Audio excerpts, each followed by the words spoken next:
On your marks. Get set. Go!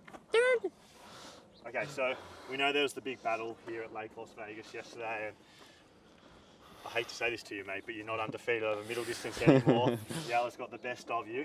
Talk to me a bit about it. Yeah, I mean, very, very hard day, but I think having been here 10 days before, I knew what the course was gonna bring, and I knew it was gonna be absolutely brutal, and I think that's what the day brought. It was really hard from start to finish, basically. I had a good swim. I was up there on the bike. I tried to be aggressive, as I told that I really wanted to try and make a difference on the bike, but kind of started maybe fading a little bit towards the end. And then on the run, on the uphills, I had no chance against this guy here. On the downhills, I really tried, and every time I caught him again. So I think that we made it a really good battle. But in the end, that yo-yoing just took too much, both physically but also mentally. And on one of the last, I think the second last hill, I kind of really cracked and had to give him a solid gap, and lost the streak. How about from your perspective, Jelle? Well, I've come here I didn't really know what to expect. I've never really raced against a field like this, and Marten's been so impressive. All the T100 races he's been doing this year. So to me, it was just a bit of process during the race. First do the swim, then every lap on the bike, and I just felt great actually. And sometimes I had to leave a little gap on the downhill parts. They were quite hard for me. I think with my weight, with Mathies and Marten pushing up front, was quite hard. But in the end, I came off the bike with them, and I did feel great on the run. And actually, to be honest, the first uphill I thought I was gone, and I had it. And then all of a sudden, I hear these footsteps behind. I'm like, what the hell? And Marten was back. So made for an exciting battle here. And I tried to really push every uphill and try to see if he cracks. And eventually he did, but it took a long time, and it was a hard last lap. It was a suffer. All throughout the week, you've been telling us that Jelle's probably the guy who can push you, and Jelle, you haven't really had any big results over middle distance yet. You've obviously had some great results over the short distance, and we were having a conversation about how good you are over 5 and 10K, but you haven't shown it over the middle distance. What gave you the confidence in Jelle, or what made you kind of respect Jelle so much that you were the one who picked he was going to be the person to push you yesterday? Well, first off, we trained a lot together in the past, and still sometimes now. So I know his strengths, I know his weaknesses as well. And actually that's why I also know that he's a lot better on the uphills, because we sometimes go on really steep trail runs in Girona, and on the uphills it really makes me suffer. And on the downhills actually I make him suffer. But to be honest, I think that he kind of underperformed in his 70.3 races he's done. I think so. I thought every time pretty much I put Jelle that he was gonna win the race, and he didn't. Yeah. But I knew that he was in there, and I think that was just a matter of time for it to come out. And unfortunately, but also a bit fortunate, because I'm happy for him. It came out yesterday, and I knew that if we would start the run kind of together, it would be very, very hard. Do you think that there was a mental edge there for you then, Jelle, that because Marten respects you so much, potentially it made it a bit easier for you to be the one to beat him versus someone who he doesn't know and hasn't trained with? Oh, I don't know. I respect Marten a lot as well, and it's true that we've trained so much together. I think we're good friends as well.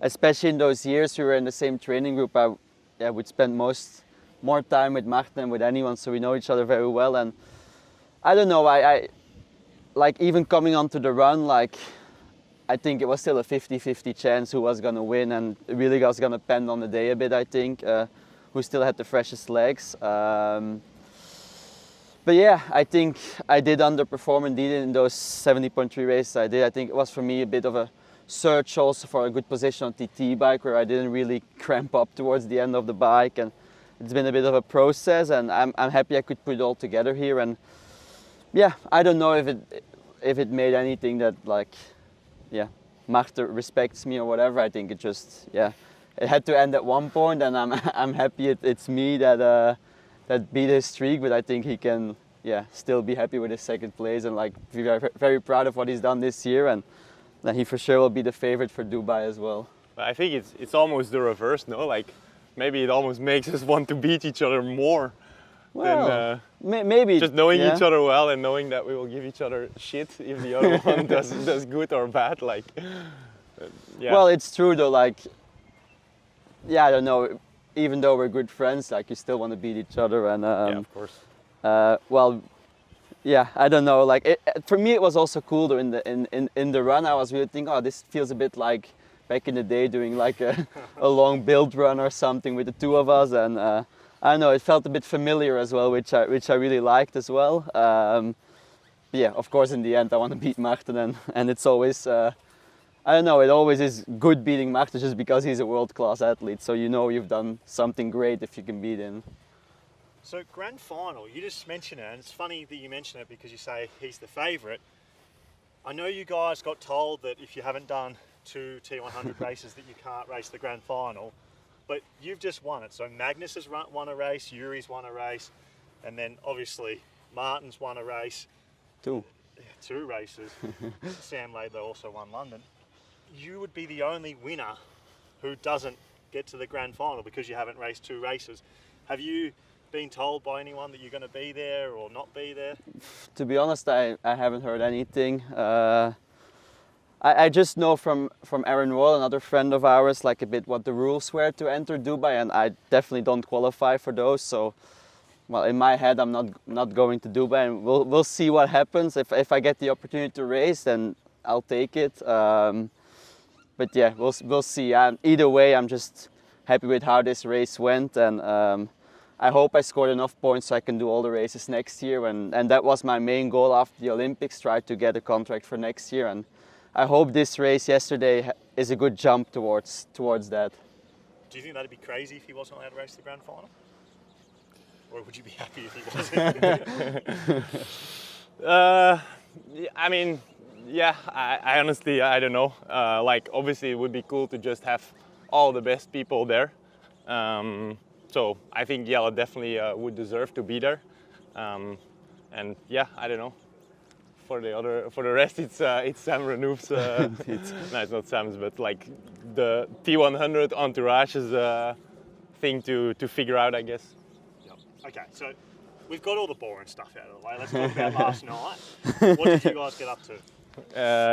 Yeah, we went to the casino, to the what's it called, the Bellagio. Bellagio, and both of us came home with no more money in our pockets. Well, that's actually not true, because I just played with the money that I won last week. Yeah, but let's talk about this, Jelle. So we're sitting at dinner last night, and then, just out of nowhere, Marten pulls out $1,200 in cash out of his pocket, and he's just showing everyone, not saying anything, and then no one really comments on it, so he puts it away, and then every now and then he just flicks it out again and shows everyone. He was so proud of that cash. Yeah, it's gone. Lost it all. Yeah, well, you have just, I guess, what you initially have, you still have. But the 200 that I started with last week, I still have. In the end, it went quick. In the end, he just put whatever you had left, 500-600 on one thing, and it was gone.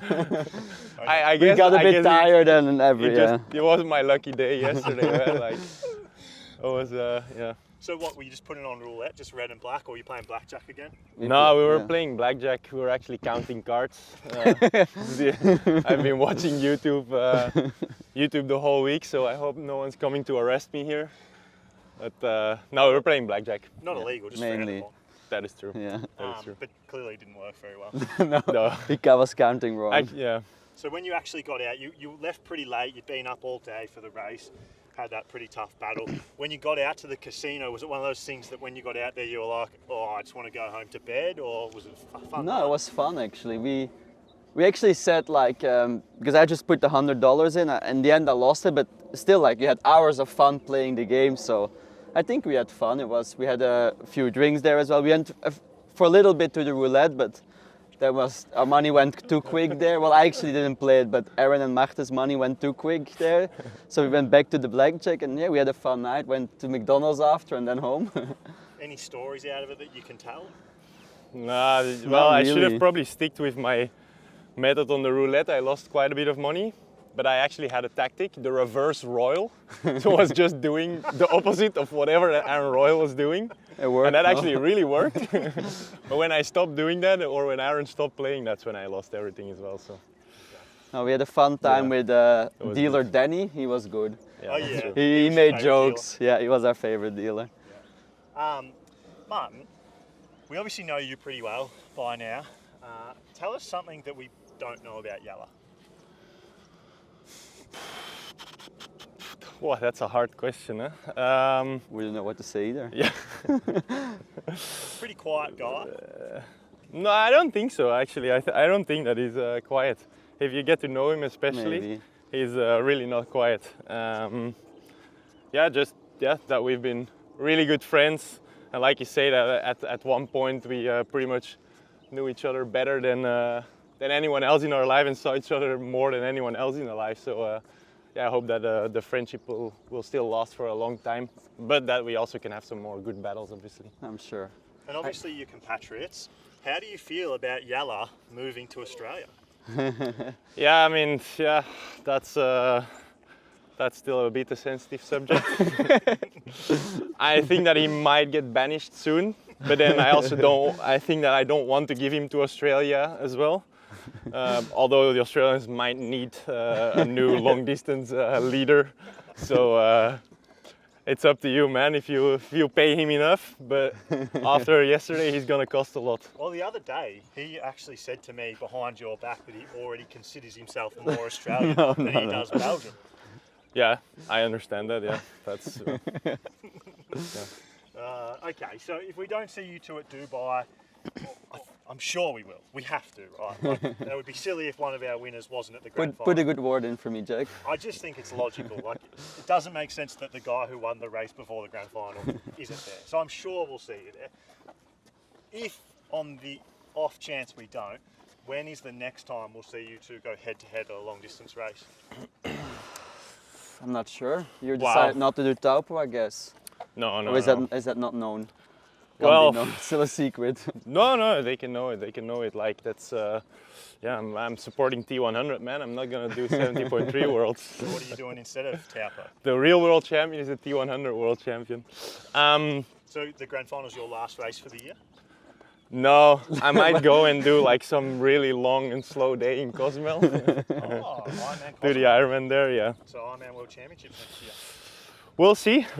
I think, I think that I want to try it. You know, like I want to kind of try and go to all the guys that don't sign the T100 contracts and try and give it to them. So but I'm sure that this guy here next to me, pretty sure that he's gonna have a contract after. I think that has the most PTO points out of any man this year. Yep, from that race he does.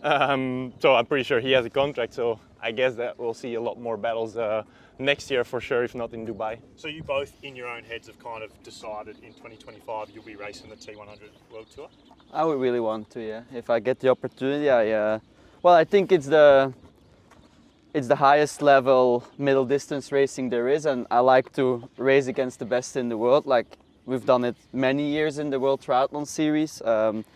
So to me, that's what drives me in training and what motivates me. So yeah, for me, like if I get a chance, I'll definitely be there next year. And yeah, I'm pretty sure. Like for Marten, it's the same. Like we grew up a bit like racing the best in the world every single race we do, and I think it drives us both.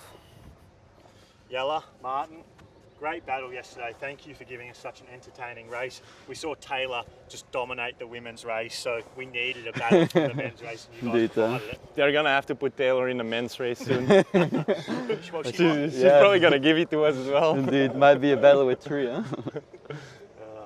Well, maybe see you at Dubai, maybe not. If not, we'll definitely see you both resume this battle in 2025. Sounds good. Yes, See you. let's do Thank you, it. Jack. Thank you, Jack.